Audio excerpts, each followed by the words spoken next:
Olá, muito bom dia! Chegou a hora de mais uma leitura bíblica. Que bom que nós temos essa oportunidade de ler e estar junto do Senhor. Vamos orar? Senhor Jesus, clamamos, Senhor, por Tua presença. Senhor, queremos estar contigo.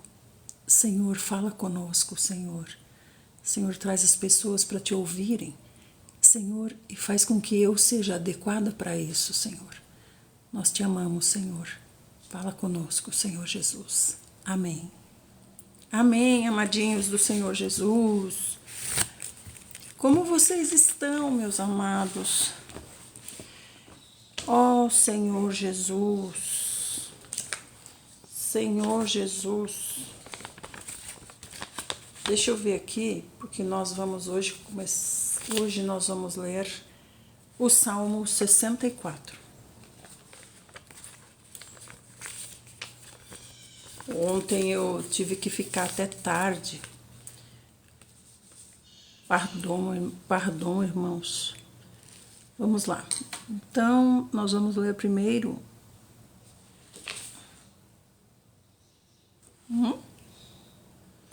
o Salmo 64. Salmo 64. Muitíssimo bom dia. Vamos para o Salmo 64.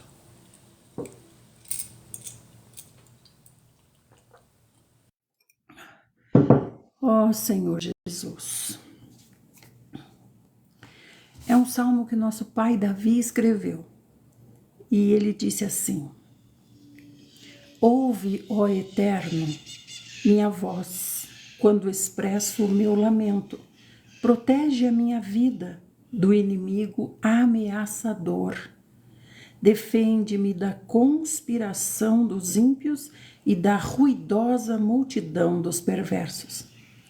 Eles afiam suas línguas como espadas e como flechas disparam suas palavras cheias de veneno. E de suas trincheiras ocultas atiram contra o homem íntegro. Atacam de emboscada sem o menor receio da justiça. Eles não temem a justiça, que é o próprio Senhor, que a justiça seja feita, eles não temem. Estão absolutamente dominados pela maldade, conspiram para tramar ciladas e argumentam entre si: quem vai nos descobrir? Tramam a injustiça e declaram: fizemos um plano perfeito. A mente e o coração deles buscam legitimar os crimes que eles cometeram. Entretanto, é Deus quem dispara contra eles uma só flecha e de pronto os fere de morte. Sua própria língua lhes provocará o fracasso repentino. Todos que assistirem a esse triste fim menearão a cabeça e zombarão deles. Então, todos os seres humanos temerão e proclamarão as obras de Deus, meditando sobre esses grandes feitos de Deus. Que se alegre o justo no eterno e nele busque refúgio. Congratulem-se todos os retos de coração. Amém. Bom dia, minha gente maravilhosa. Bom dia, gente linda. Vamos para Provérbios? Estamos em Provérbios 11, 22. Provérbios 11, 22. Diz assim: como anel de ouro em focinho de porco, assim é a mulher bonita, mas indiscreta. Então você veja que o Senhor, ele preza muito pela elegância, né? O Senhor sempre cita coisas que nos lembram a elegância, né?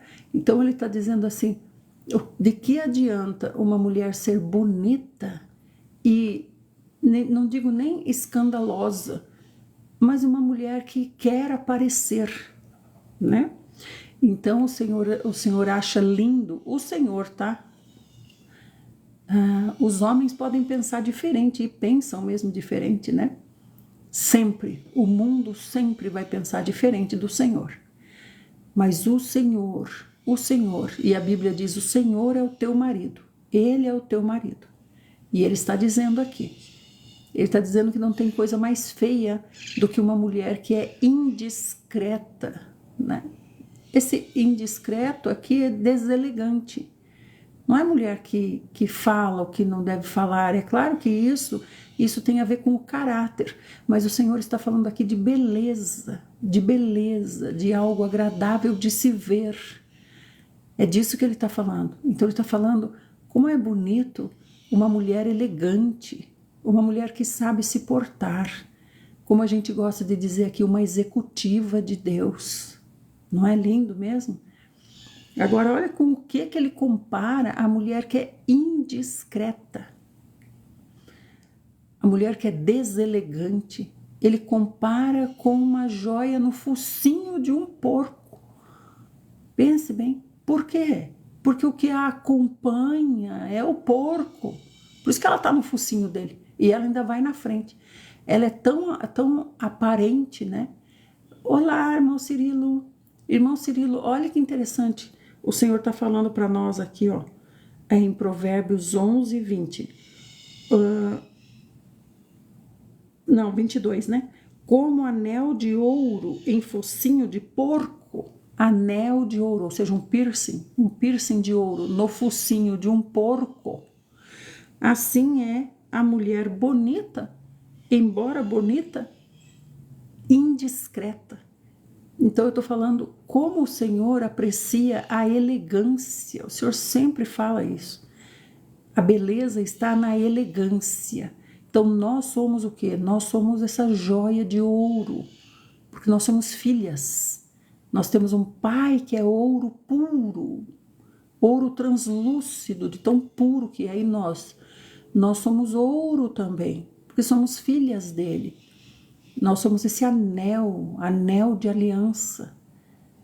E aí, onde é que a gente se enfia? No focinho de um porco. O que é o porco? O porco é aquilo que o porco é o animal que foi sacrificado no templo para zombar de Deus, né? Um tipo de anticristo adentrou no templo e sacrificou um porco dentro do templo, no altar do Senhor, e se assentou lá e se autoproclamou Deus. E isso vai acontecer agora de novo, né? Se autoproclamar Deus. Então, esse é o porco. O porco é aquilo que quer ferir a santidade de Deus, ferir a legitimidade de Deus. Então, amadas mulheres, né? O Senhor está dizendo aqui bem claro, mulheres. Ele está dizendo mulheres. É muito feio uma mulher deselegante, uma mulher que quer aparecer. Por isso que ela está no focinho do porco. Todo mundo vai olhar. Gente, olha isso, o porco. Puseram um piercing no nariz, no focinho do porco. Então, gente, se você não se preocupa com a sua maneira de se portar, sua maneira de se vestir, a sua maneira de ser, porque a elegância é um estilo de vida. Não estou dizendo que eu sou elegante, mas pelo menos o Senhor me lembra sempre disso. Olha, agora você está sendo bem deselegante. Entende? O Senhor me lembra sempre disso. Essa elegância é necessária para a salvação? Não, mas agrada o coração do Pai. Essa elegância agrada o coração do Pai. O Pai gosta de dizer: olha as minhas filhas como são elegantes, como são discretas, como são maravilhosas. Vamos para o Velho Testamento, vamos ler um trecho lá. Vamos ler Números 32. Vamos ver o que o Senhor nos diz aqui em Números 32.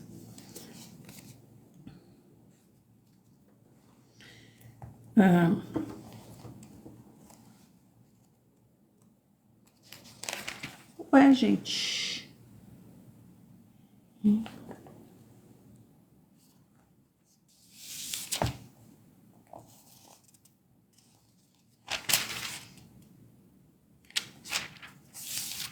Deixa eu só ver aqui.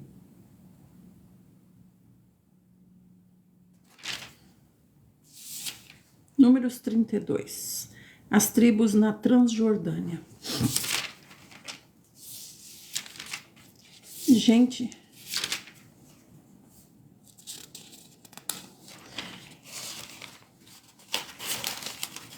ué, cadê Moisésinho?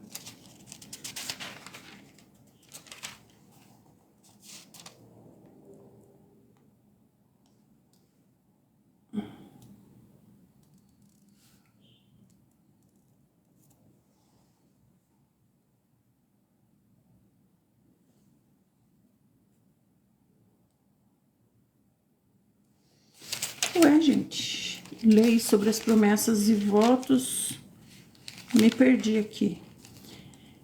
Oh, Senhor Jesus. Que estranho, alguém sabe onde a gente parou em números? As ofertas do dia do perdão. Acho que é 30 mesmo. Lei sobre promessas e votos. É, exatamente. 30, tá bom? Perdão, gente. Números 30. Leis sobre promessas e votos. Falou então Moisés aos chefes dos clãs das tribos de Israel. Eis o que Yahvé ordena. Então, o que está acontecendo aqui? O Senhor ordenou a Moisés que transferisse todo o conhecimento para Josué, né? E depois uma porção do seu carisma. Esse carisma aqui é uma utilidade, é um dom que Deus dá. O carisma não é o carisma que a gente conhece do mundo também, né? Aquele cantor como é carismático, não é isso. O carisma é um dom, é um poder que Deus dá para se conduzir as pessoas, para que as pessoas sintam você agradável, sintam você como alguém que elas querem seguir, sintam você como alguém de confiança. É um carisma, é um dom, é um atributo da liderança, tá? Aí ele vai transferir um pouco, o Senhor falou, para Josué. Então a gente já sabe que Josué vai ter dificuldades, né? Porque, se Moisés, que tinha todo esse carisma, né, teve dificuldades em vários momentos, então Josué vai ter também e mais, porque para ele vai ser uma porção apenas do carisma. Então Yahvé falou assim: se uma pessoa fizer um voto ao Senhor ou obrigar-se por juramento a cumprir uma promessa formal, não poderá violar sua palavra empenhada. Não, você pensa bem antes de falar. Depois que falou, depois que prometeu, vai cumprir. Vai. De um jeito ou de outro. Porque você é filho de Deus. O que você profere é poder. O que você profere tem um tremendo resultado no mundo espiritual. Você não pode voltar atrás, de jeito nenhum. Só se você morrer. Tudo aquilo que for prometido por sua boca, assim deverá ser executado. E ele está falando isso para quem? Se uma pessoa fizer um voto, é qualquer um. É uma pessoa do povo, seja filho, seja servo, seja amigo, seja noivo, é uma pessoa. Prometeu, vai cumprir. É como dizem mesmo, né? Não é obrigado a prometer, mas depois que prometeu, é obrigado a cumprir. Se uma mulher fizer um voto a Yahvé ou obrigar-se a uma promessa formal, ainda que jovem, solteira e morando na casa do seu pai, e se este, tomando conhecimento do voto ou compromisso que ela assumiu, nada lhe disser, o seu voto, qualquer que seja, será válido. Então, se ela falou alguma besteira lá, ela vai ter que cumprir. Porém, se o pai, no dia em que tomou conhecimento, fez oposição à promessa que ela fez, nenhum dos votos e das promessas que a moça fez será válido, porque o pai anulou. O Senhor não a tratará com rigor, porquanto o pai da jovem não a deixou cumprir o que prometera, ou seja, uma jovem tola. O pai a salvou. Se essa moça se casar depois de se comprometer a um voto ou depois de seus lábios proferirem alguma promessa, ainda que irrefletida, falou sem pensar, pela qual se obriga a si mesma, e seu marido tomar conhecimento, mas nada lhe disser no dia em que ficar sabendo, então seus votos ou compromissos pelos quais ela se obrigou permanecerão válidos e necessário lhe será cumprir plenamente a palavra empenhada. Então ela fez um voto, fez uma promessa quando morava com o pai ainda, mas não deu tempo de cumprir, casou. Então agora veja como a autoridade é transferida para o marido, né, no casamento. Então a autoridade é transferida para o marido. Agora o marido pode anular o voto que ela fez, se foi um voto tolo e o marido perceba isso. Mas você viu aqui que diz quando ele tomar conhecimento, não pode deixar para depois. É muito interessante isso aqui, né? Agora, se o marido não falar nada, ela vai ter que cumprir. Contudo, se no dia em que ficar sabendo desse fato, seu marido lhe fizer oposição, proibindo-a de cumprir o prometido, então o voto é declarado nulo e ela não precisará cumprir o compromisso firmado ou a promessa precipitada. O Senhor a perdoará. O Senhor a perdoará por esse momento de falta de juízo. Gente, como é importante, né? Pensar antes de falar as coisas. É extremamente importante isso. Pensar antes de falar. Qualquer voto ou palavra, qualquer voto. Ai, aquilo lá eu falei no momento da brincadeira. Aquilo lá eu tava brincando. Ué, se você assina um contrato, depois adianta você dizer que você estava brincando na hora que você assinou?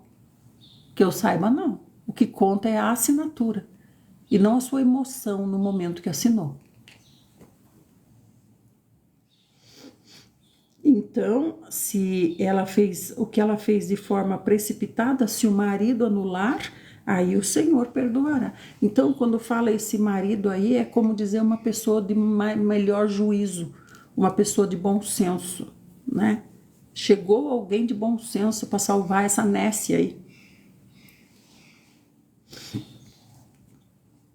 Qualquer voto ou palavra empenhada por uma viúva ou por uma mulher divorciada será válido e exigido. Vai ser exigido o seu cumprimento diante de Deus. Se uma mulher que vive com o seu marido fizer um voto ou empenhar sua palavra por juramento a um compromisso, e se seu marido tomar conhecimento, mas nada lhe disser, tampouco lhe proibir o cumprimento da promessa firmada, então todos os votos ou compromissos pelos quais ela se obrigou permanecerão válidos e exigido será o seu total cumprimento. Então tá falando aqui, não é voto só para Deus, o que prometeu para Deus. Eu prometi para Deus. Não, tá falando aqui sobre compromissos também. Gente, a gente não pode ser precipitado com os nossos compromissos. Meu Pai do céu, Senhor Jesus, acabei de lembrar que eu tô em dívida com um compromisso. E eu falei pro Senhor, não quero mais. E a mulher tá insistindo pro Senhor Jesus.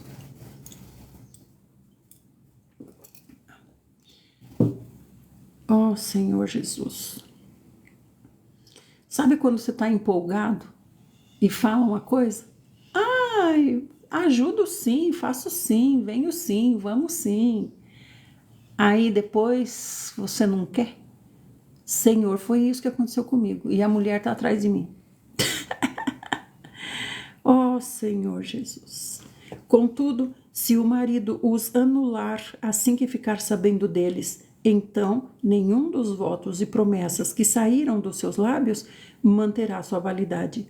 Seu marido tem autoridade para anular a obrigação do cumprimento desses votos e juramentos, e o Senhor a livrará. O seu marido terá autoridade.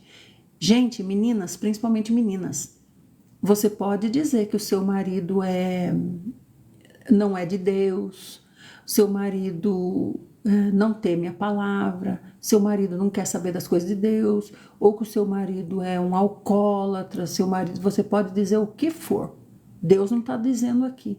Se o seu marido for um homem perfeito, então ele terá autoridade. Não. Você não escolheu ele para ser autoridade sobre sua vida? O Senhor lhe concedeu. É ele mesmo que é a autoridade. Então agora você deve orar pela autoridade. Orar pela autoridade e orar ao Senhor. Senhor, encabeça essa pessoa, Senhor. É assim. Então, portanto, o marido poderá confirmar ou anular qualquer promessa, voto ou compromisso que obrigue sua mulher a jejuar ou se humilhar. Então, por exemplo, mas nesse caso que eu tô falando, que eu me comprometi lá com a mulher dizendo que ia ajudar ela, é numa coisa profissional, tá, gente? É numa questão profissional que uma pessoa pediu ajuda. Em outra cidade ainda. Então, só que quando eu falei para ela lá que ia ajudar, contei pro meu marido, né? Porque eu consulto o meu marido. Ele achou bom. Então agora não posso nem dizer pro Senhor, eu vou explicar melhor pro meu marido para ele anular. Não adianta, porque o Senhor já está dizendo, ele achou muito bom quando você falou para ele. Você é muito carismática. Senhor Jesus. Entretanto, se o marido não a orientar a respeito desse compromisso assumido por ela, até o dia seguinte, após haver tomado conhecimento do fato, com esse gesto confirma a necessidade de que ela pague todos os seus votos e promessas pelos quais empenhou sua palavra. Assim, o marido os confirma mediante o silêncio. Misericórdia. Então, meninas de Deus, quando a gente não conta as coisas para o marido, nós estamos assumindo a responsabilidade sozinhas. Então, vamos lá. Números, cadê, Senhor Jesus? Números 30, 14. O marido confirma mediante seu silêncio. Meninas, se a gente não tiver bem com o marido, não tá bem com Deus, né? Pelo visto que o Senhor tá falando aqui, né? Se, contudo, o marido os anular algum tempo depois de ouvi-los, ele é que sofrerá todas as consequências que seriam devidas por parte da sua mulher. Então, Senhor, livra-me de querer manipular o marido para ele fazer diferente aquilo que ele já falou. Ele voltar atrás na palavra dele, porque ele é que será cobrado do Senhor, mas e eu? Por essa manipulação, por essa traição. Misericórdia, Senhor. São esses os estatutos e ordenanças que Yahvé ordenou a Moisés a respeito do relacionamento entre um marido e sua esposa, e entre um pai e sua filha moça, que ainda vive sob a responsabilidade da casa paterna. Então, gente, sair debaixo da responsabilidade do pai é só casada, tá? Só para casar. Você pode morar fora. Claro, por exemplo, foi estudar fora, foi morar fora, ou as circunstâncias não cooperam para que você volte a morar com seus pais. Não tem problema, mas você tem que saber que você está debaixo da autoridade do seu pai. Ah, meu pai já morreu. Então quem é o resgatador? Quem é esse resgatador, né? Ore ao Senhor. Senhor, quem o representa agora como meu pai na terra? É meu tio? É o irmão do meu avô? Quem é? E o Senhor vai te mostrar quem é, né? É nesse que está a autoridade para abençoar ou amaldiçoar você. Vamos ler agora o 31. Guerra Santa contra os midianitas. Então Yahvé falou para Moisés. Vinga os filhos de Israel nos midianitas, pelo mal que estes fizeram aos israelitas. Depois desta batalha, tu serás chamado e reunir-te com os teus antepassados. Então agora ele ficou com o compromisso ainda de vingar Israel, né? Depois ele vai ser desligado. Ordenou, portanto, Moisés ao povo: armem-se alguns dentre vós para a batalha do Senhor que se avizinha contra Midian, a fim de pagar os midianitas o preço da vingança de Yahvé. Que preço da vingança de Yahvé é esse? É o preço, gente, aqui Balaão está envolvido, viu? Se lembram lá que Balaão não teve autorização para amaldiçoar Israel, só para abençoar, né? Porém, Balaão é que fez aquele arranjo das mulheres, as sacerdotisas dos deuses pagãos lá, irem se infiltrarem no meio de Israel e terem relações sexuais com Israel, levando os homens de Israel, né, a pecarem contra o Senhor, adorando os seus falsos deuses. Então, gente, isso é claro como a água. Uma mulher que não é do Senhor, né? Ela é do outro Senhor, do outro Senhor. Olha que bonito, Rondinelli, ler a Bíblia, obedecer o leão da tribo de Judá. Então ela é do outro Senhor. Se um homem se deita com uma mulher fora do seu casamento, ele não está se deitando com a mulher. Ela é um tipo de prostituta cultual do Senhor lá que ela obedece. Você está deitando com o demônio. Isso a Bíblia fala claramente, claramente. Por que mesmo assim vai? Né? Tchau, Maria Elvira. Vai trabalhar com Deus. Enviareis à guerra 1000 homens de cada uma das tribos de Israel. Os clãs de Israel enviaram então 12.000 guerreiros armados para a guerra, 1.000 de cada tribo. E Moisés enviou eles para a batalha, 1.000 homens dos milhares de Israel, juntamente com Finéias, filho do sacerdote Eleazar, que levou consigo objetos do santuário e as trombetas para os toques solenes de aclamação. Esse aqui, Finéias, é aquele que o Senhor passou a amar. O Senhor ama Finéias, porque Finéias foi quem? Finéias foi o que matou com a lança o israelita que entrou com a sacerdotisa pagã, essa prostituta cultual dos midianitas, atravessou na frente de Moisés, os príncipes, e o Senhor atravessou e entrou na tenda para se deitar com a mulher. Finéias ficou indignado. Finéias é neto de Arão. Finéias ficou indignado, pegou uma lança, foi lá e traspassou os dois. Os dois estavam deitados na cama e um estava em cima do outro. Por isso que fala que traspassou os dois num golpe só. Que coisa terrível, gente. E o Senhor se agradou da atitude de Finéias. O Senhor ama Finéias, porque Finéias compreendeu o sentimento do Senhor. Então agora Finéias vai ser o que vai conduzir a guerra no sentido de estar com a trombeta, né? Então ele é que vai expressar a condução, as estratégias de guerra para o povo. Que maravilhoso, né? Finéias conquistou o coração do papai. Lutaram então contra Midian, conforme o Senhor havia determinado a Moisés, e mataram todos os varões midianitas. Mataram ainda os 5 reis de Midian, Evi, Requém, Zur, Ur e Reba. Da mesma forma, mataram à espada Balaão, o filho de Beor. Por que será? O que Balaão tem a ver com isso?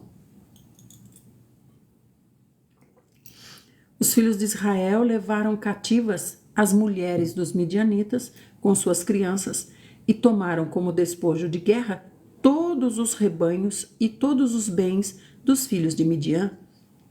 Queimaram as cidades em que habitavam, assim como todos os seus acampamentos.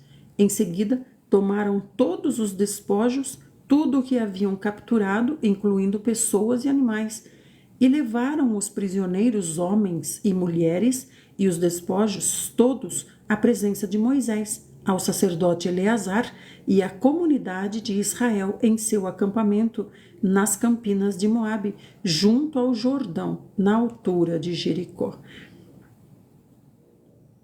Então vocês estão vendo aqui como Balaão estava envolvido? O Senhor não deixou por isso mesmo. Agora, interessante que diz que daí levaram as mulheres como um tipo de despojo de guerra. O que isso significa? Não era para matar as mulheres, já que elas foram as culpadas, não é? Não foram elas que foram usadas como arma de sedução contra Israel? Sim, mas acontece que elas estavam debaixo de uma autoridade. Agora elas estão livres. É como o Senhor falou aqui, né? Estamos debaixo da autoridade do marido. Se o nosso marido morrer, nós somos livres. Livres ou nós estamos desobrigadas dessa obediência, uma vez que ele morreu. Então, elas aqui também. Agora são novas mulheres, né? Seus maridos morreram, né? Foram assassinados. Olá, que ele tinha... Moisés, Eleazar, o sacerdote e todos os príncipes da comunidade saíram do acampamento ao encontro deles. Olha, eles estão voltando da guerra. E Moisés e Eleazar estão indo encontrar os soldados que estão voltando da guerra. E Finéias está vindo junto. Chefes de milhares... Então Moisés indignou-se contra os comandantes das forças, chefes de milhares e chefes de centenas, que voltavam dessa missão de guerra, e questionou: por que deixastes com vida todas essas mulheres? Lá, as mulheres que eu estou falando, que foram usadas como arma contra o povo de Israel, né?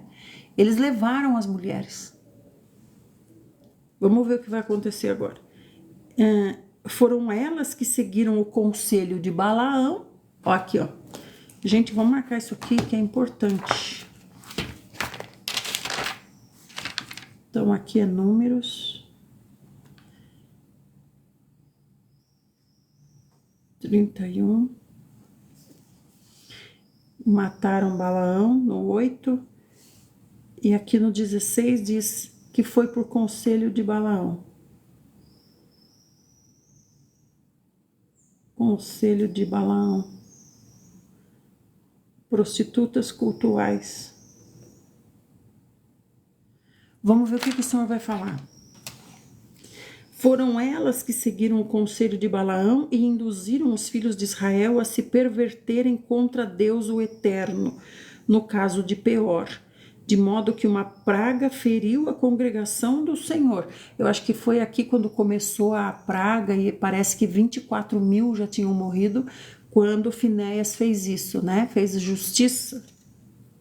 Agora, portanto, matai todas as crianças do sexo masculino, matai igualmente todas as mulheres que tiveram relações sexuais. Não conserveis com vida, senão as meninas e as moças virgens, elas vos pertencem. Então vai ter que limpar mesmo, né? Os meninos do sexo masculino e todas as mulheres que não são mais virgens. Por quê? Porque esses estão contaminados. Quanto a vós, entretanto, acampai durante 7 dias fora do arraial. Todos vós que tendes matado alguém ou tocado um cadáver, tereis de vos purificar no 3º dia e no 7º dia, vós e vossos cativos. Então, veja, gente, aqui nós estamos falando de mulheres que estavam debaixo de uma autoridade, né? Ele falou aqui, as jovens, as virgens, essas não tinham marido, né?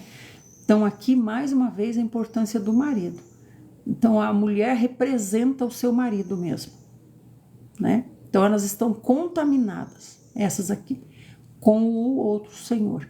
Assim como os meninos também vão representar o pai quando crescerem, né? Porque já foram instruídos segundo a cultura do pai.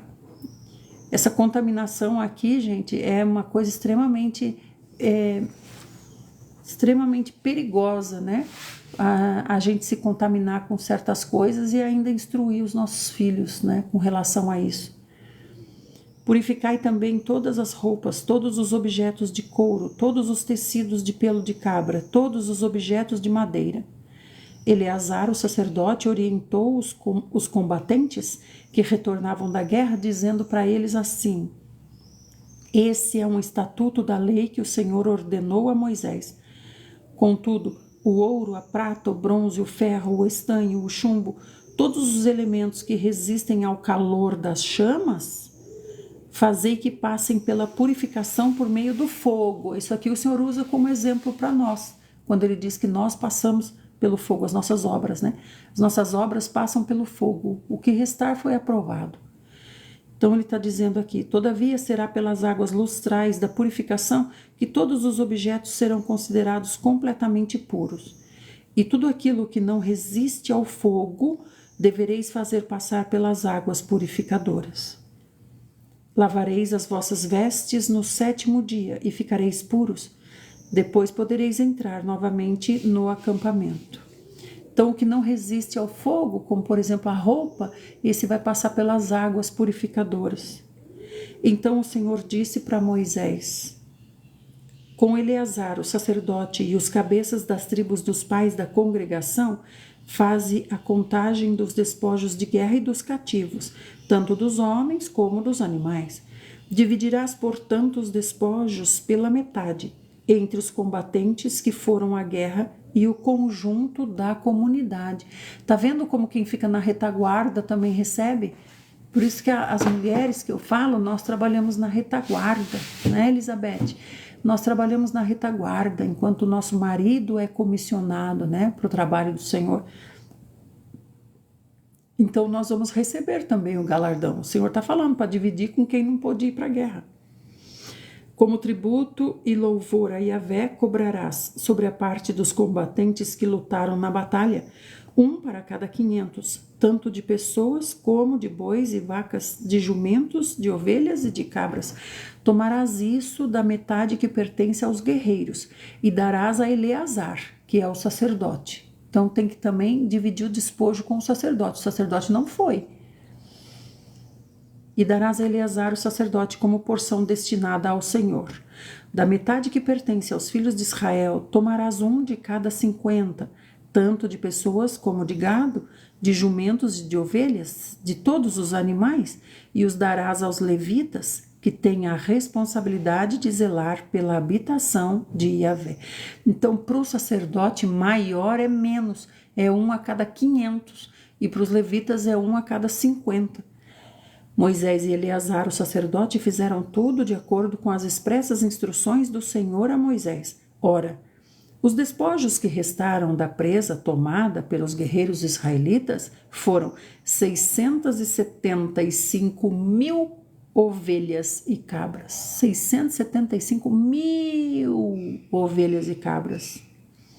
Um montante de 72.000 cabeças de bois e vacas. A soma de 61.000 jumentos e o total de 32.000 mulheres virgens. As que não tinham se casado ainda, essas poderão ficar, elas serão escravas. A metade de tudo foi atribuída àqueles que lutaram na guerra, isto é, 337.500 ovelhas e cabras, das quais a porção consagrada ao Senhor somou 675 ovelhas e cabras. Das 36.000 cabeças de gado, o tributo separado ao Senhor é de 72 cabeças. Dos 30.500 jumentos, o tributo separado ao Senhor foi de 61 animais. Olha só a porção.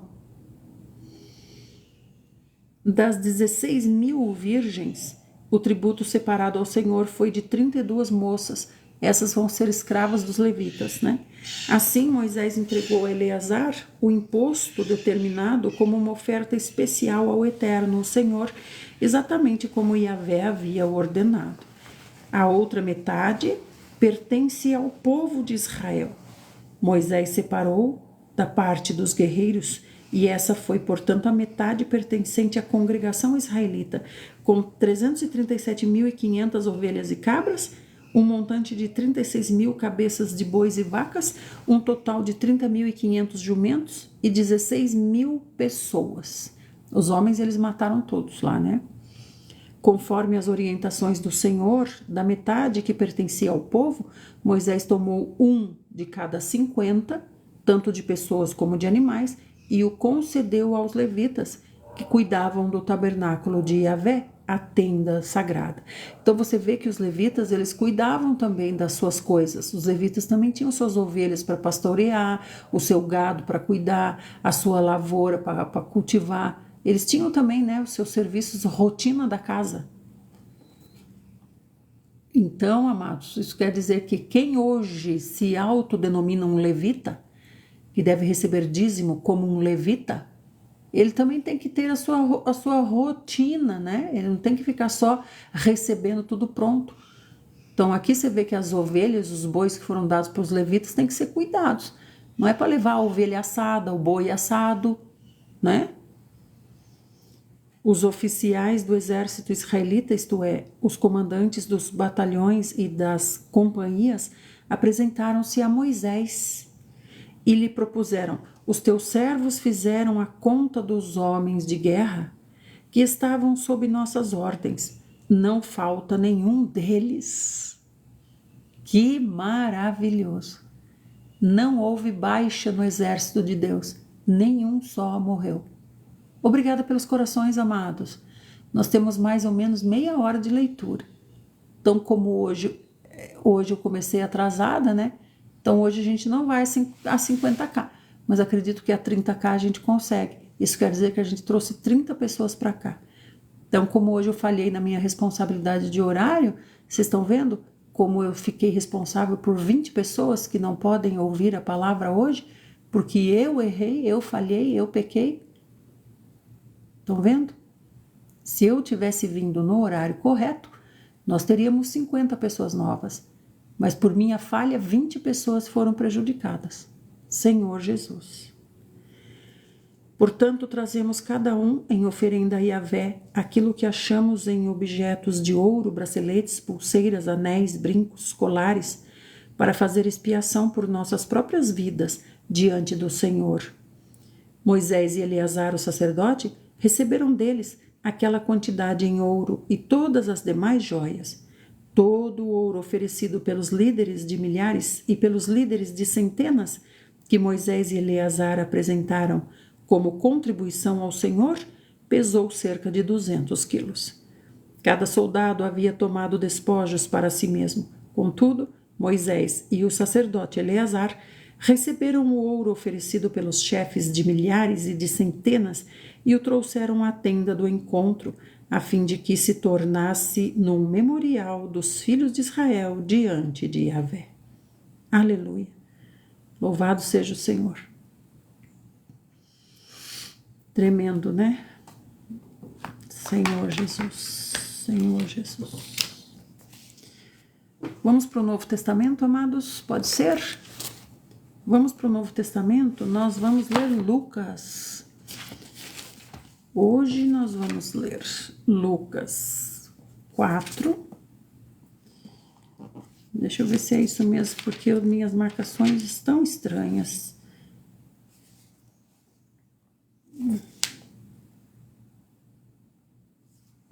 Lucas 3:23. Não.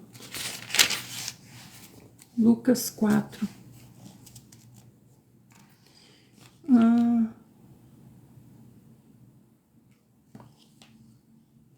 Lendo do Espírito Santo, retornou Jesus do Jordão. Vamos ler Lucas 4.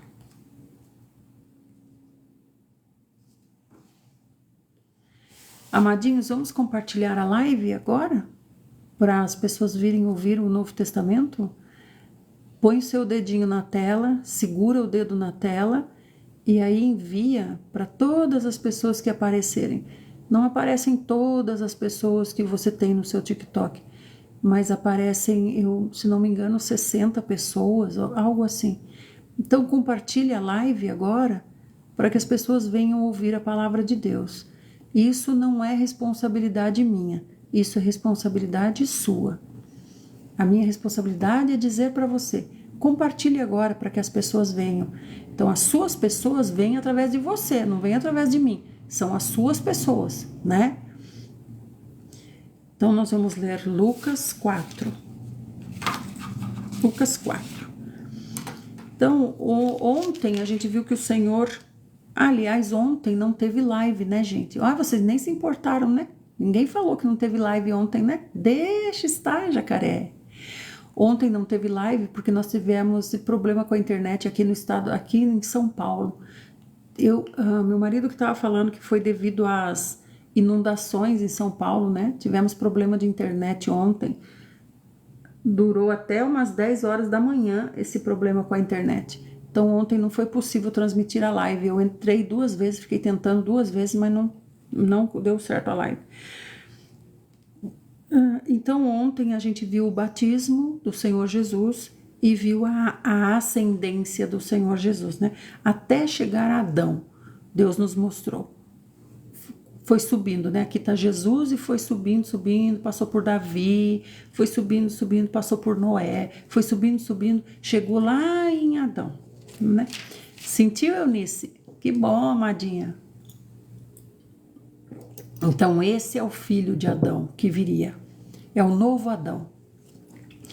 Lucas 4 diz assim: pleno do Espírito Santo, retornou Jesus do Jordão e foi conduzido pelo Espírito ao deserto. Então veja, é o Espírito que conduziu o Senhor. O Espírito não desceu sobre ele no formato de uma pomba. Então o Espírito o conduziu até o deserto, o levou até o deserto. Como que ele foi para lá? Andando mesmo, né? Às vezes a gente fica querendo coisas muito espirituais, coisas muito elevadas, sobrenaturais.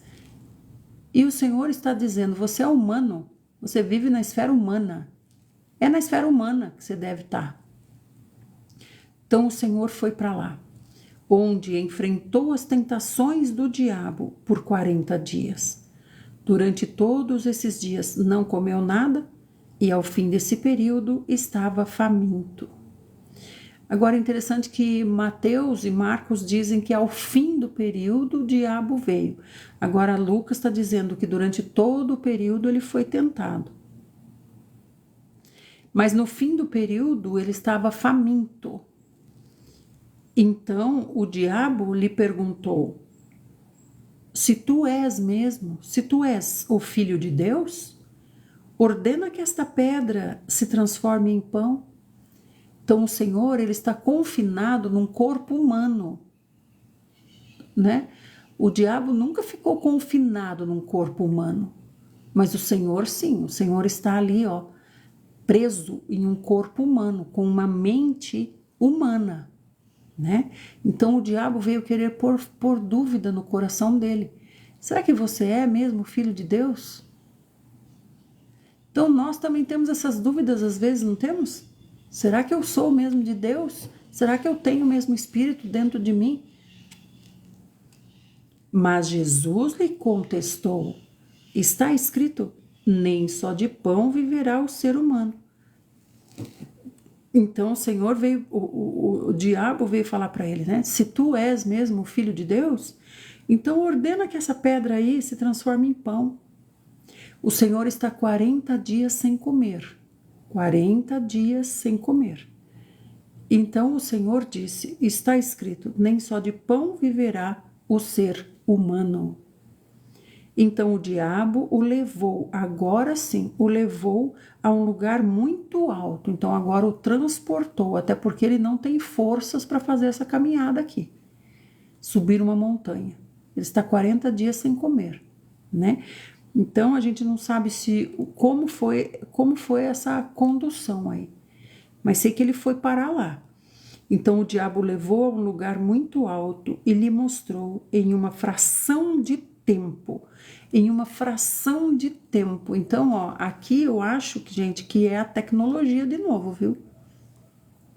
Ele foi para lá numa fração de tempo, ficou lá uma fração de tempo. O que é uma fração de tempo? O que é uma fração de tempo? 10 milésimos de segundo? Não sei. Está falando aqui uma fração de tempo. E aí ele mostrou todos os reinos do mundo numa fração de tempo. Como é possível isso? Que lugar alto é esse que ele levou o Senhor? E numa fração de tempo mostrou todos os reinos do mundo. Então é como levar a gente para um lugar alto e mostrar ao mesmo tempo todos os continentes para a gente. Tem como fazer isso? Não, porque por mais que a gente esteja no lugar alto, há o outro lado da Terra. A gente vê um lado da Terra, o outro lado não consegue ver, né? Mas aí que está dizendo que em uma fração de tempo ele mostrou todos os reinos do mundo. Então veja que é algo tecnológico. Quando eu falo tecnológico, gente, entenda, é algo sobrenatural, é algo que a gente não compreende, é da tecnologia de Deus. É algo para explodir nossa mente. E aí ele lhe propôs: eu te darei todo o poder sobre eles, que eles o que? Os reinos. Todo o poder sobre eles e toda a glória destes reinos, porque me foram entregues e tenho autoridade para doá-los a quem eu bem entender, né? Angelinha, se o diabo mostrou os reinos ao Senhor, então o diabo não sabia que ele é o Messias? Não, sabia sim. Ele quer, na verdade, fazer o Messias trair o Pai, né?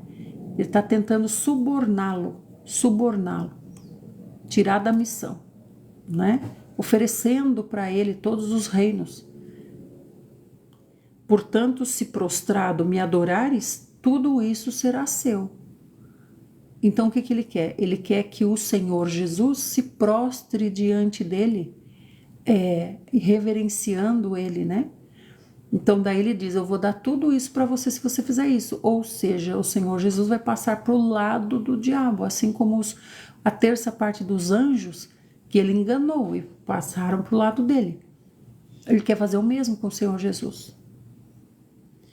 Contudo, Jesus lhe afirmou: está escrito, ao Senhor teu Deus adorarás e só a ele darás culto. Então o que o diabo queria? O diabo queria adoração, culto. Queria se sentir como Deus, né? Queria ser adorado e cultuado como Deus é, pelo Filho de Deus, né? E, gente, o que a gente tem que se lembrar aqui também é a fraqueza do Senhor Jesus. O quanto ele está fraco aqui, ele é um ser humano. Está 40 dias sem comer. 40 dias, não é um dia, é 40. 40 dias, né? Sim, o diabo, não é que o diabo achou, ele estava mesmo limitado e fraquinho, né? Ele está preso dentro de um corpo humano, limitado e fraquinho, né? Manuel Assis, você pode orar por mim agora? Quero renovar minha aliança com Deus. Você já renovou, Manuel. O fato de você estar aqui e sentindo isso no seu coração é porque a aliança foi renovada. O Senhor aceitou você de volta.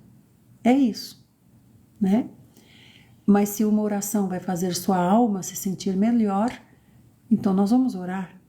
Senhor Jesus, o Manuel Assis está aqui, curvado diante da sua presença, Senhor. Aceita ele, Senhor. Toma ele de volta. Manuel, você é um novo homem. O Senhor aceitou você de volta. Então agora você chegou fraquinho, Manuel. Fraquinho, desnutrido. Faminto e desnutrido. Então você tem que comer. Para você se tornar o homem forte que o Senhor quer que você seja. Para poder servi-lo, precisa ser forte. Fraquinho só dá trabalho. Fraquinho não ajuda. Fraquinho só atrapalha. Fraquinho só dá trabalho. Tem que levar para tomar soro. Daqui a pouco tem que levar para ver por que está com diarreia. Daqui a pouco tem que levar por que está com dor, não sei aonde. O fraquinho só dá trabalho. Então, por isso tem que comer para ser o forte. Certo? É o forte que coopera com o Senhor. não é o fraquinho, espiritualmente falando, né? Obrigada pelas rosinhas, viu, Sil? Um beijo, amorzinho de Jesus.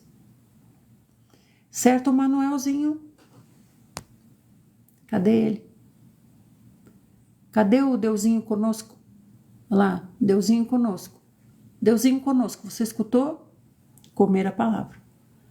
Ah, o Deusinho conosco escutou. Então vamos lá.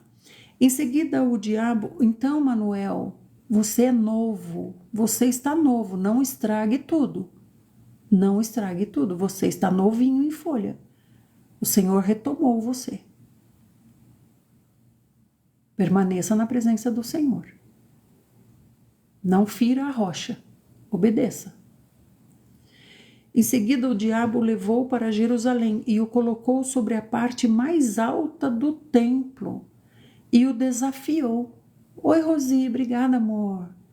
O desafiou e disse assim: se tu és o filho de Deus, lança-te daqui para baixo.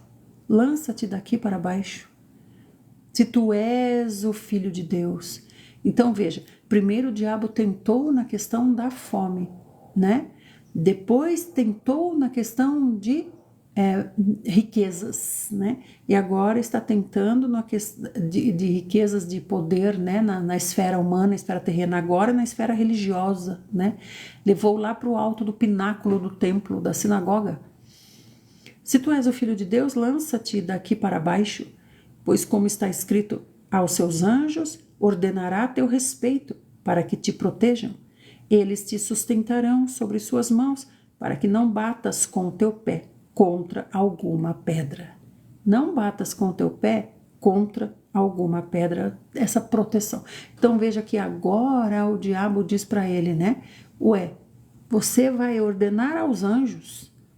Tá vendo? Agora aqui na esfera espiritual, primeiro na esfera terrena, né, mostrando os reinos do mundo, agora na esfera espiritual, mostrando o poder sobre os anjos, né? Se tu és o filho de Deus, lança-te daqui para baixo, pois como está escrito, aos seus anjos ordenará a teu respeito, para que te protejam.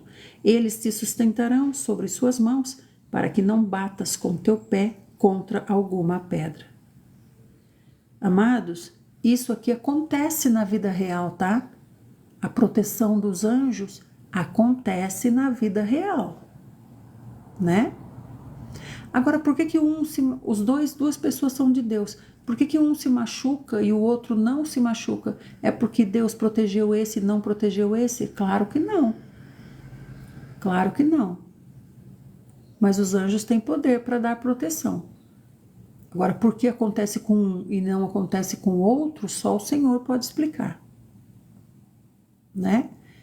Isso não há uma regra com relação a isso, porque só o Senhor sabe coisas ocultas que nós não sabemos, né? Acredito muito que às vezes o Senhor permite, ou o Senhor leva mesmo, o Senhor recolhe certas pessoas porque já estão, não vou dizer prontas, mas são pessoas que estão muito próximas do Senhor e o Senhor as recolhe também. São as primícias, são os primeiros frutos, né? O Senhor quer eles também para si, né? Então, amados, são mistérios que a gente não sabe. Então, se acontece alguma coisa com alguém, não fale para a pessoa assim, Deus protegeu. E o outro lá que também era cristão, também era irmão, morreu. E aquele lá? Por que aquele morreu e esse viveu? Só o Senhor sabe. Né? Olha lá o Gary dizendo, eu levei 4 tiros e tenho certeza que tinha anjos ali enquanto estava caído até o sistema chegar. Olha que lindo, o Gary.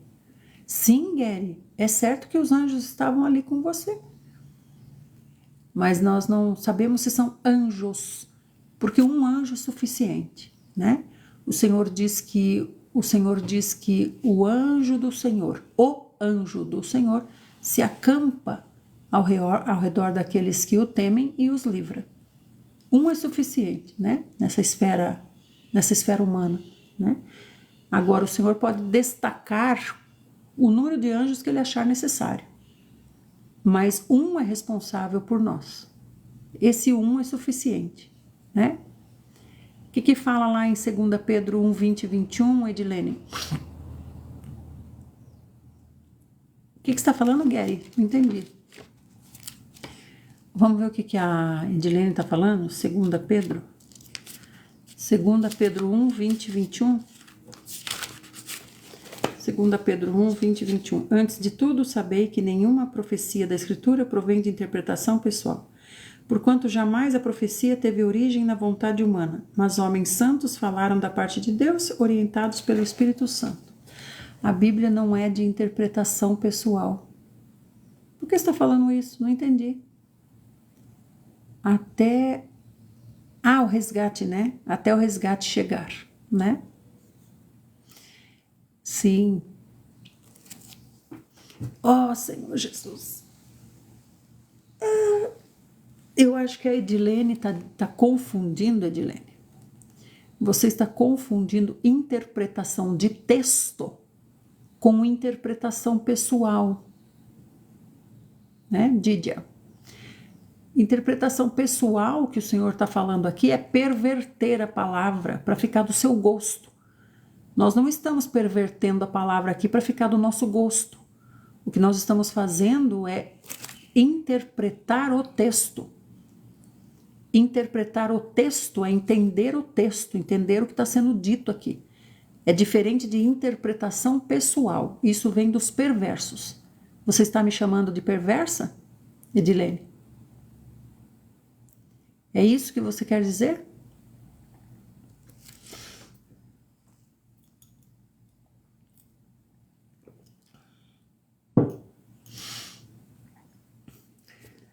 Sim, Davizinho. Então vamos continuar. Então Jesus retornou. Aí diz assim: eles te sustentarão, né? Para que não batas com o teu pé contra alguma pedra. Então isso aqui acontece mesmo. Os anjos protegem. Protegem. É certo que os anjos protegem, né? E aí continua, nós estamos em Lucas 4:12. Repreendeu-lhe Jesus, dito está, não tentarás o Senhor teu Deus, que é o quê? Pôr o Senhor à prova, né? Eu vou fazer tal coisa e Deus é obrigado a me proteger. Aí é diferente, né? Deus está dizendo, não vai, não vai. Mas eu vou, porque a proteção do Senhor está sobre mim, eu vou. Isso é pôr Deus à prova. Deus está dizendo não, você está dizendo sim. Então é responsabilidade sua. Sua. Por isso que a gente tem que ler a Bíblia para saber o que o Senhor quer que a gente faça. Ter comunhão com o Senhor. Ter comunhão com o Senhor. Estar com um laço estreito com o Senhor. Para não ir aonde o Senhor está dizendo não vá. Isso é tentar o Senhor. Isso é pôr Deus à prova.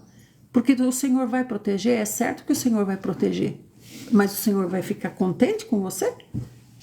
Né? E muitas vezes o Senhor não protege não, o Senhor permite, né? É o que o Gary está falando, olha lá, eu fui e tô pagando, né? Não, Gary, você não está pagando, tá, Gary? Você não está pagando. O que está faltando é restabelecer a comunhão. O Senhor já perdoou você. O Senhor não quer mais ser lembrado sobre isso. Ele não quer mais ser lembrado sobre isso, já passou. Ele já lançou no mar do esquecimento. Você precisa restabelecer a comunhão. Você está envergonhado, é diferente. Envergonhado. E também Satanás pode estar acusando você. Não seja bobo, não seja tolo. Avance. Avance na comunhão. Restabeleça a comunhão com o Senhor, não perca tempo. Senão você vai chegar lá em cima e vai dizer, Senhor, infelizmente eu errei e eu fiquei atrasado na caminhada para chegar no reino, né? O Senhor vai falar, não sei por quê. Não sei por quê.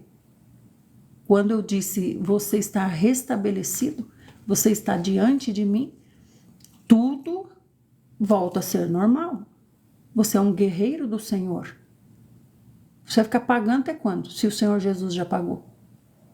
O Senhor Jesus já pagou. Você não deve nada. Quem está cobrando você que você pague é o diabo, você não deve nada. Restabeleça a comunhão. Se grude no Senhor. Não se deixe ser persuadido por essas coisas. Você é novinho em folha. O que aconteceu foi experiência, uma experiência. Você tem essa experiência. É uma experiência que você tem, que eu não tenho. Não sei o que você fez. Então você tem uma experiência, né? E essa experiência é útil agora. Entende? Você tem uma experiência que eu não tenho. O outro tem uma experiência que eu não tenho. Então essa experiência é útil. Então o que você tem que fazer agora? Fazer o que o Rondinelli está falando. Você tem que se esforçar agora. Restabelecer a comunhão com o Senhor. Isso depende de você, não do Senhor. O Senhor não está cobrando nada de você. Já está tudo pago. Tudo pago. A fiança foi paga. A porta da cela foi aberta. Por que você não sai? Por que você não sai? Saia. O Senhor está esperando você. Né?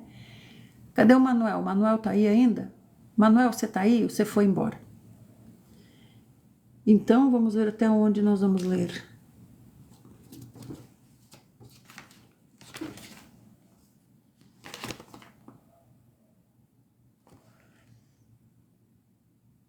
Vamos ler até o 30.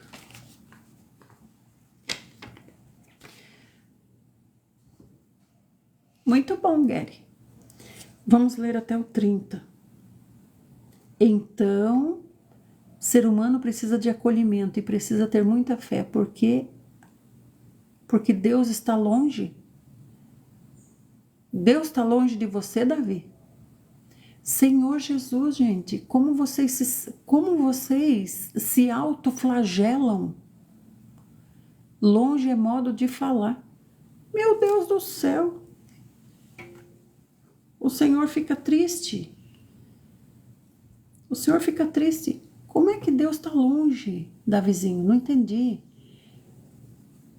Como que Deus está longe? Você sente Ele longe, é isso?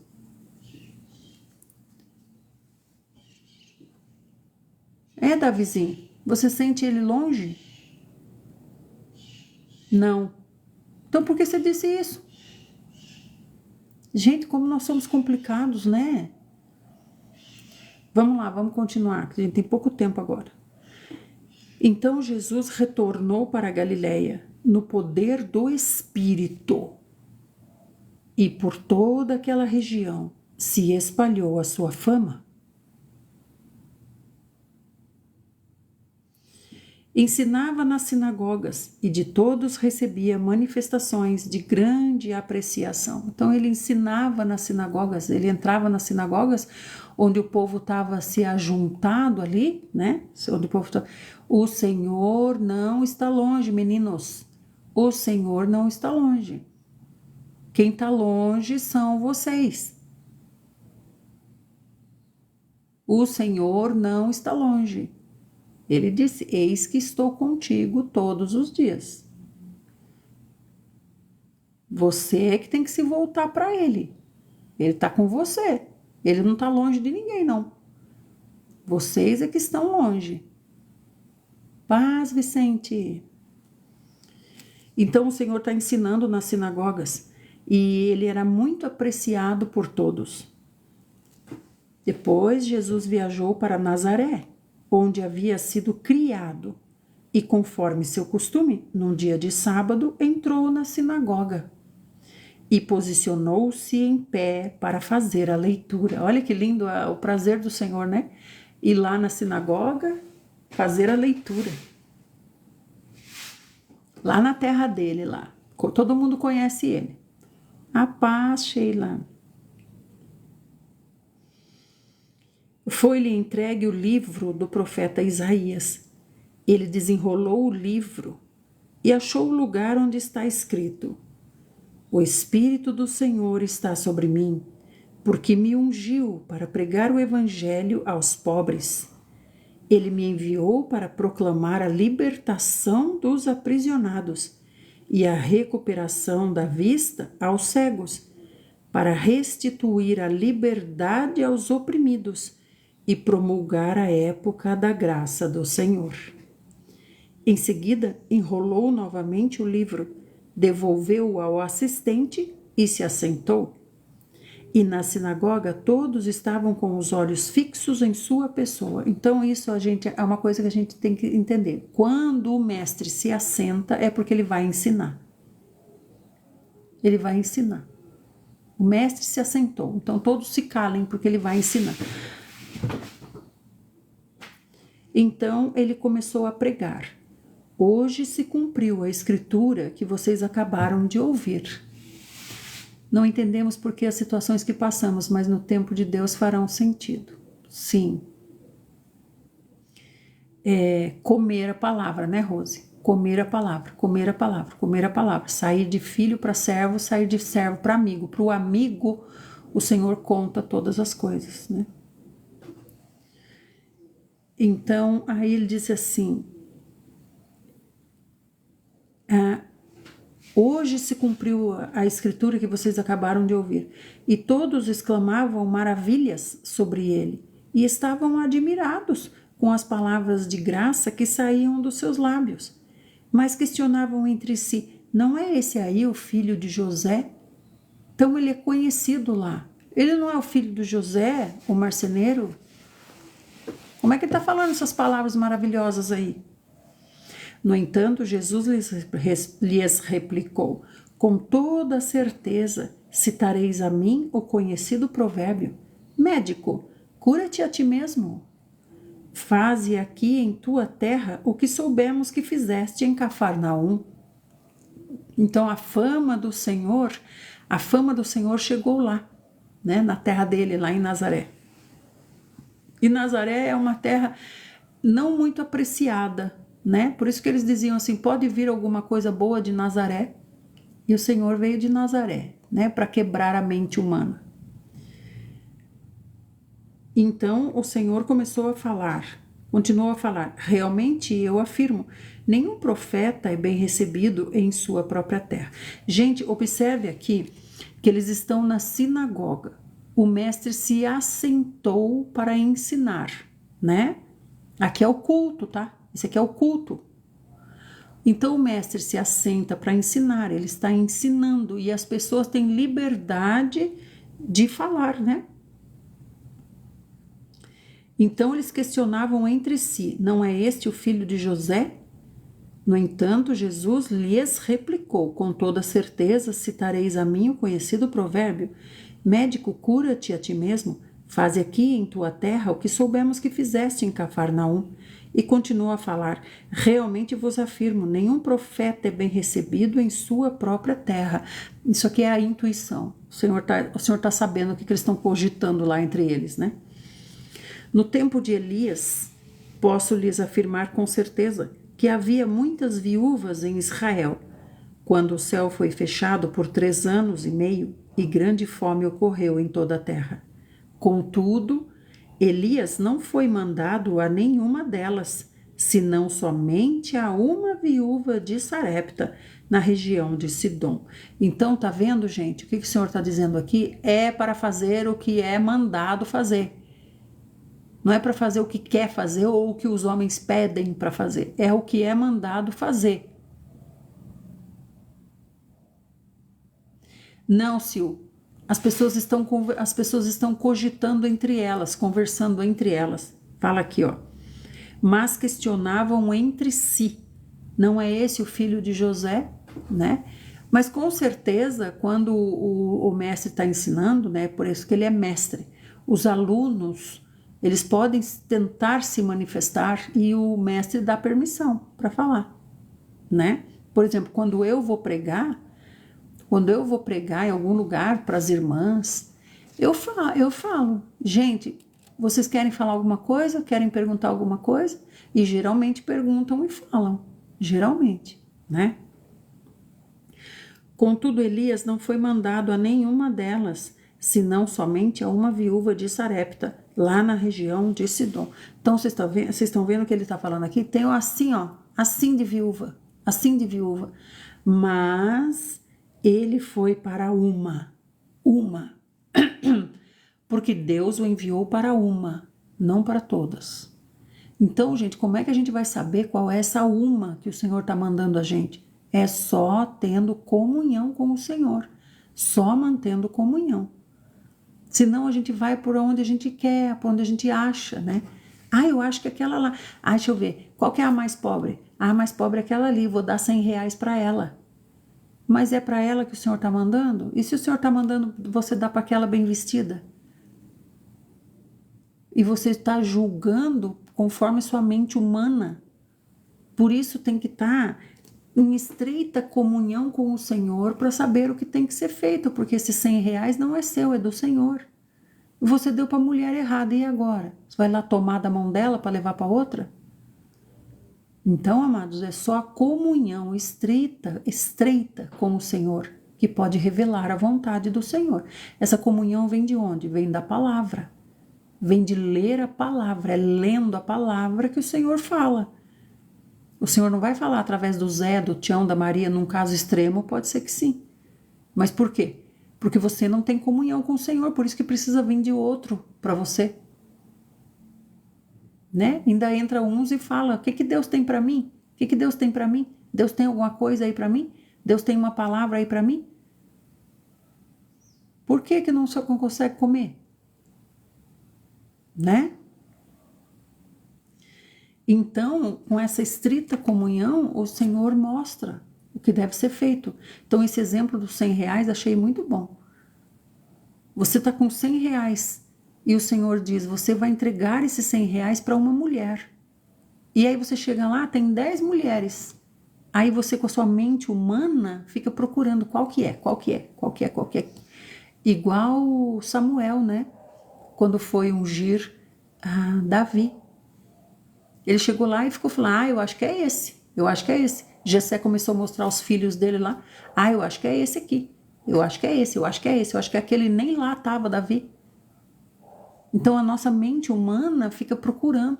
E o Senhor está dizendo, não, você precisa de estreita comunhão para você saber o que eu estou falando. Senão você vai dar os R$ 100 para a mulher errada. E daí, né, Gary? Um olhar espiritual.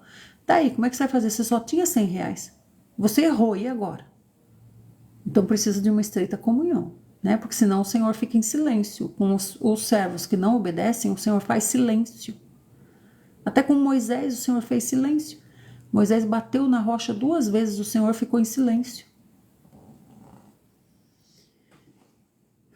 Assim também, no tempo do profeta Eliseu, havia muitos leprosos em Israel, mas nenhum deles foi purificado, a não ser Naamã, o sírio.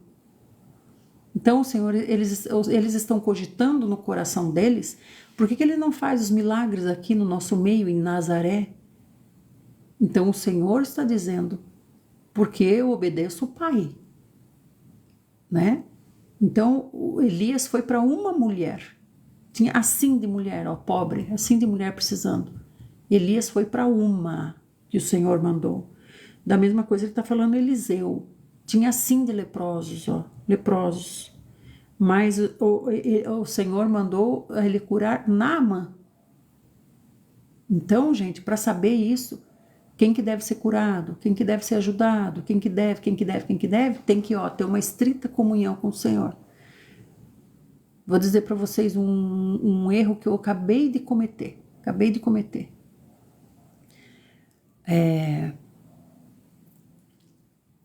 Fui ajudar uma pessoa. E eu falando, Senhor, não sei se eu estava com pressa, sei lá o que foi, ou se a pessoa, não sei o que deu em mim. Mandei o dinheiro para a pessoa. O dinheiro sumiu no espaço sideral, ninguém acha o dinheiro. O dinheiro entrou na conta certa que a pessoa deu, e a pessoa diz, Idelma, o dinheiro sumiu. Obrigada, alcançamos nossa meta. O dinheiro sumiu. E agora? Agora eu tenho que orar ao Senhor. Senhor, me perdoa. Olha aí o que o Senhor queria me ensinar com isso. O dinheiro sumiu, não está nem comigo nem com a mulher. Sumiu o dinheiro. Se perdeu, mamão pegou. E agora? Oh, Senhor Jesus. Então todos os que estavam na sinagoga foram tomados de grande raiva ao ouvirem tais palavras. Que é o quê? Que os milagres não iam ser feitos lá no meio deles, né? E levantando-se, expulsaram a Jesus da cidade, cidade dele, Nazaré. Obrigada, Felipe, pelas rosas. Muito obrigada, Felipe, pelas rosas.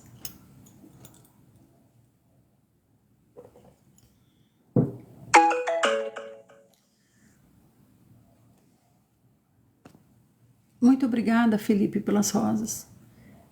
Muito obrigada por esse ramalhete lindo de rosas brancas, Felipe. Muito obrigada. Então, meus amados, vou dizer para vocês, às vezes as pessoas usam de certa persuasão, né? E você está envolvido com as distrações do mundo, está preocupado com uma coisa, preocupado com outra, ou envolvido com o seu trabalho, não sei. Aí você, é como eu falei ontem, né? Às vezes você tem que perguntar a si mesmo, eu estou falando com o Senhor? Eu estou falando com o Senhor? Estou trabalhando aqui, mas eu estou falando com o Senhor? Eu estou em comunhão com o Senhor? Estou ligado no Senhor? Né? Aí, amados, o que aconteceu? Mandei o dinheiro lá e o dinheiro sumiu, tudo certinho. Tudo certinho do jeito que foi passado. Banco, conta, isso, aquilo, é porque é outro país. Foi para outro país. Mas sumiu o dinheiro. Então o Senhor me deu uma grande lição nisso, né? E o Senhor ainda me disse, como é que você vai dar conta desse dinheiro agora? E ainda quis argumentar, ainda falei assim, não, vai entrar outro dinheiro, o senhor vai entrar outro, mas não o mesmo. Não o mesmo. Vai entrar 10 reais novos, mas não os 10 reais antigos.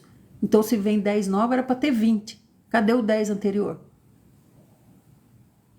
Então, amados, nós precisamos de estreita comunhão com o Senhor, né? Não fazer as coisas assim, sem comunhão mesmo, certeza da comunhão, né? Senhor Jesus. E levantando-se, expulsaram a Jesus da cidade. Expulsaram a Jesus da cidade.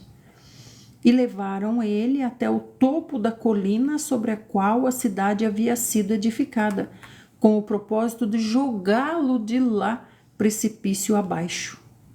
Todavia Jesus passou por entre eles e seguiu o seu caminho.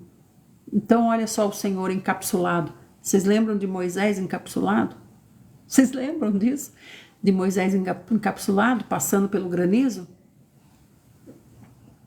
O granizo matando as pessoas, matando os animais. Matando, direto.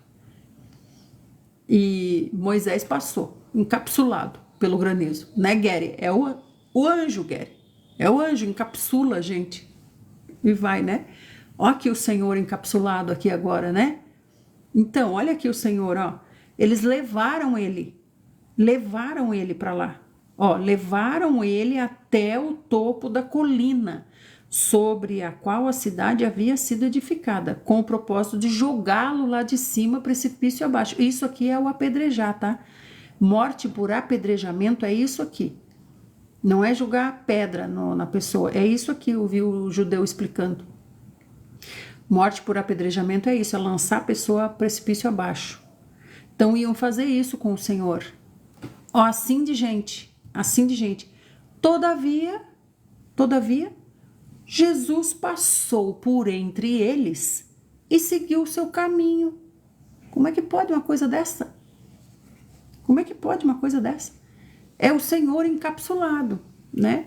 Então o Senhor, ele sempre ficou camuflado na multidão. Lembra que a gente fala do sniper?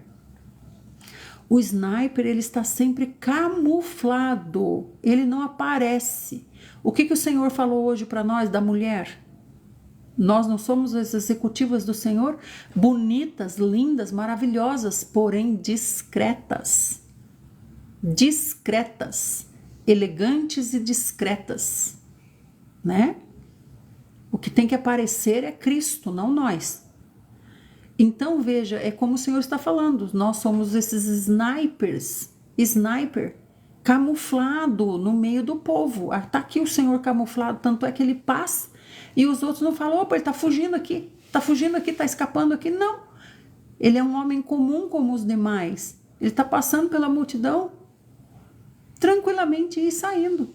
Sendo que o motivo deles terem ido lá é ele, para ele ser jogado precipício abaixo.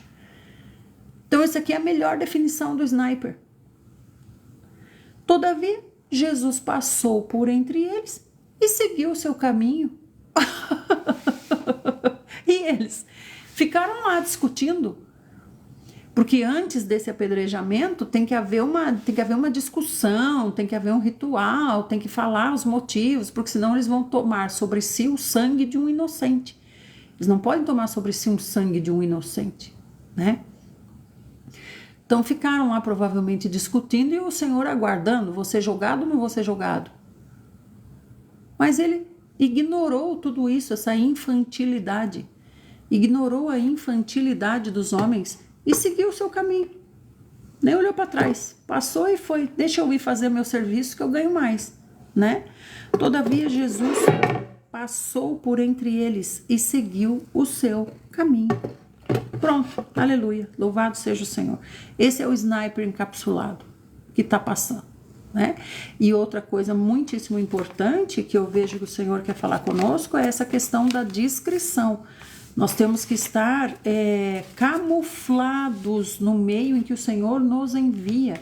Nós ficamos camuflados, nós não vamos lá para aparecer, nós vamos lá para Cristo aparecer. Nós ficamos camuflados. Então, se o Senhor quer que algo seja feito, nós temos que aguardar no Senhor. Como ele disse aqui, tinha sim de leprosos, mas o Senhor falou para Eliseu falar com Naamã. Tinha sim de mulheres, de viúvas, precisando de ajuda, mas o Senhor falou para Elias falar com uma só, a de Sarepta. Só uma lá em Sarepta. Lá em Sarepta mesmo tem um monte. Então, amados, o que interessa, né, Leili? O que interessa é a comunhão com o Senhor. A comunhão. A comunhão que vai mostrar as coisas, né? O que deve ser feito, quando deve ser feito, se é para ser feito com alguém. Com quem? Quem é essa pessoa? Ah, eu acho que é a Maria, mas pode não ser a Maria. Pode ser a Tiana. Que a gente jamais pensaria que era a Tiana, mas é a Tiana. Não é a Maria. Puxa, eu tinha certeza que era a Maria. Não é a Tiana. Vamos orar? Senhor Jesus, nós te amamos, Senhor Jesus. Obrigado, Senhor, por essa leitura.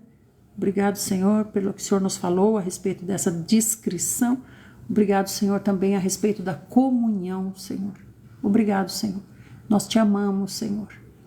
Amados, agora vão fazer a leitura. Vocês fazendo a leitura, leiam um versículo que ficou na sua cabeça, que a gente leu aqui, releia e converse com o Senhor.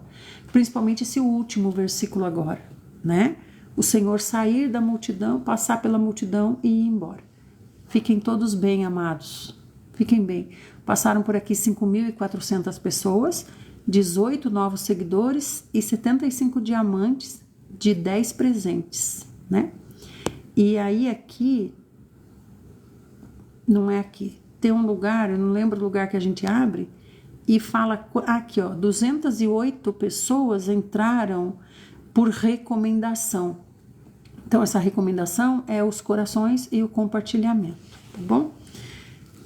Deixa eu pegar o versículo aqui, o versículo que eu recomendo, né? Cada um tem o seu aí, tá, gente?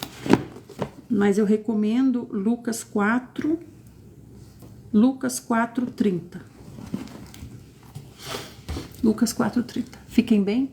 Jesus é o Senhor. Tchau, Pri. Tchau, todo mundo. Fiquem na santa paz de Deus. Tchau, tchau.